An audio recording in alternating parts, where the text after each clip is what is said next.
নয়া বিশ্ববিদ্যালয় প্রেসিডেন্সিতে ছোট ছোট ভাগে একাধিক পরীক্ষা, কোনো কোনো বিভাগে ক্লাসে উপস্থিতির হারের ওপর বরাদ্দ নাম্বার।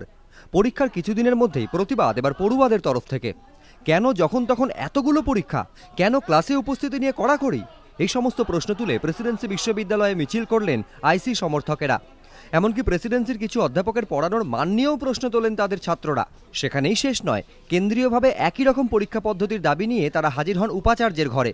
প্রায় ঘণ্টা তিনে কার্যত অবরুদ্ধ উপাচার্য। ছাত্রদের দাবি পূরণের পদ্ধতি নিয়ে প্রশ্ন উঠেছে প্রেসিডেন্সির অন্দরেই, যদিও দাবি আদায়ের আগে পর্যন্ত নাছোড় ছিলেন ছাত্ররা। প্রায় প্রত্যেক দিনই ছাত্রদের একটা করে পরীক্ষা থেকে যাচ্ছে।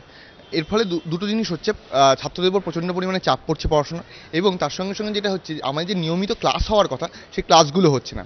এর ফলে দেখা যাচ্ছে যখন সেমিস্টার শেষ হচ্ছে তখন অধিকাংশ বিভাগেই যেটা হচ্ছে যে প্রায় 50%, কোথাও 30% সিলেবাস বাকি থেকে যাচ্ছে। সম্প্রতি যাদবপুর বিশ্ববিদ্যালয়ের উপাচার্য সহ আধিকারিকরা ঘেরাও ছিলেন 50 ঘণ্টা। কলকাতা বিশ্ববিদ্যালয়ের রাজাবাজার ক্যাম্পাসে উপাচার্য ও আধিকারিকরা আটকে ছিলেন প্রায় 14 ঘণ্টা। দুই উপাচার্য কেন কড়া পদক্ষেপ নেননি রাজভবনে ডেকে তাদের কাছে জানতে চেয়েছিলেন আচার্য।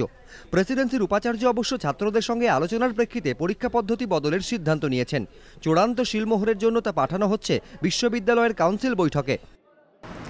এখন আমরা যেটা ঠিক করেছি যে আমাদের পরীক্ষা যেটা হবে সেটা আমরা এই প্রপোজালটা আমাদের সামনে যে কাউন্সিল মিটিং আসছে সেখানে প্লেস করব, যে ইন্টারনাল অ্যাসেসমেন্টের জন্যে মিডল অফ দ্য সেশন একটা পরীক্ষা হবে, এবং বাকি সেমেস্টারে স্টুডেন্টরা তারা হয় একটা লিখিত এসে জমা দেবে অথবা একটা সেমিনার প্রেজেন্টেশন করবে। পরীক্ষা ব্যবস্থার পরিবর্তন যে প্রয়োজন তা মেনে নিয়েছেন প্রেসিডেন্সির উপাচার্য। এমনকি উপস্থিতির হারের বিষয়ে যে কড়াকড়ি থাকছে না, ছাত্রদের সে বার্তাও দিয়েছেন তিনি। কিন্তু প্রশ্ন উঠছে ছাত্রদের আন্দোলনের পদ্ধতি নিয়ে। দাবি আদায়ের জন্য ঘণ্টা চারেকের ঘেরাওই কি যথেষ্ট?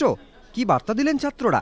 রাজ্যপাল, শিক্ষামন্ত্রী যেখানে ঘেরাও সংস্কৃতির বিরুদ্ধে, সেখানে প্রেসিডেন্সির মতো বিশ্ববিদ্যালয়ে এর প্রত্যাবর্তন কতটা যুক্তিযুক্ত তা নিয়েও প্রশ্ন উঠেছে। কৃষ্ণেন্দু অধিকারী, এবিপি আনন্দ, কলকাতা।